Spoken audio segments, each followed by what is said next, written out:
پرسرار challenge خونی دلہن۔ گاؤں چک نمبر 47 میں ایک کوٹھی برسوں سے ویران پڑی تھی۔ دیواروں پر کائی جم چکی تھی، چھت کے کناروں سے پرانے جالے لٹک رہے تھے۔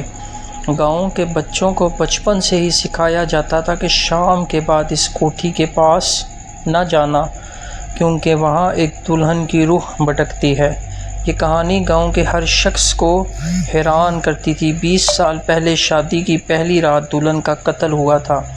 لوگ کہتے تھے کہ جس نے بھی کوٹھی کے اندر رات گزاری وہ زندہ واپس نہ آیا۔ شہر سے آیا ہوا نوجوان فوٹوگرافر حاشر، جو خود کو بہت بہادر سمجھتا تھا، ان قصوں پر ہنستا تھا۔ اس کا دوست نعمان نے اسے چیلنج دیا کہ اگر واقعی اتنی ہمت ہے تو آج رات کوٹھی کے اندر جا کر دکھاؤ۔ حاشر نے بغیر سوچے کہا، ٹھیک ہے، میں رات وہاں گزاروں گا، صبح تمہیں تصویریں دکھاؤں گا۔ رات کے 10:30 بجے حاشر کیمرہ، ٹارچ اور پانی کی بوتل لے کر کوٹھی کے دروازے پر پہنچا۔ آسمان پر بادل چھائے ہوئے تھے اور ہوا میں ٹھنڈک کے ساتھ ایک عجیب سی بوسیدہ مہک پھیلی ہوئی تھی۔ دروازہ زنگ آلود تھا، جیسے برسوں سے کھلا نہ ہو۔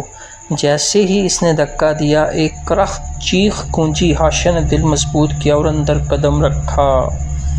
اندر کا فرش ٹوٹ پھوٹ کا شکار تھا۔ دیواروں پر پرانی شادی کی تصویریں لگی تھیں، جن میں ایک دلہن اور دولہا مسکرا رہے تھے۔ حاشر نے ایک تصویر قریب سے دیکھی تو اس کے دل کی دھڑکن رک گئی۔ دلہن کے ہونٹوں پر خون کے دھبے تھے اور آنکھیں سیدھی اس کی طرف گھور رہی تھیں۔ اچانک اوپر کی منزل سے کسی کے چلنے کی آہٹ آئی۔ قدم بھاری اور آہستہ تھے، جیسے کوئی گھوم رہا ہو۔ حاشر نے ٹارچ سنبھالی اور سیڑھیاں چڑھنے لگا۔ ہر قدم پر لکڑی کی سیڑھیاں چیخ رہی تھیں۔ اوپر پہنچ کر ایک کمرہ ملا جس کا دروازہ بند تھا۔ جیسے ہی اس نے ہاتھ لگایا، دروازہ خود بخود کھل گیا۔ اندر اندھیرا تھا اور کونے میں ایک پرانا بیڈ پڑا تھا، جس پر سفید کپڑا ڈھکا ہوا تھا۔ اسے لگا جیسے بیڈ پر کوئی لیٹا ہوا ہے۔ ٹارچ کی روشنی ڈالی تو کپڑا خود بخود ہٹنے لگا، لیکن وہاں کچھ نہ تھا۔ وہ نیچے آیا تو ہال میں ایک سفید لہنگا پہنے دلہن کھڑی تھی۔ چہرہ گھونگھٹ میں چھپا ہوا تھا، لیکن لہنگے کے نچلے حصے پر گہرا سرخ خون پھیلا ہوا تھا۔ یہاں کیوں آئے ہو؟ اس کی آواز کھوکھلی اور بہت گہری تھی۔ حاشر نے کانپتے ہوئے کہا، میں تصویر لینے آیا ہوں۔ دلہن نے آہستہ سے گھونگھٹ اٹھایا۔ چہرہ آدھا جلا ہوا تھا، ہونٹ کٹے ہوئے، ایک آنکھ باہر کو نکلی ہوئی تھی۔ میری شادی ادھوری رہ گئی تھی، اب تم میرا دولہا بنو گے۔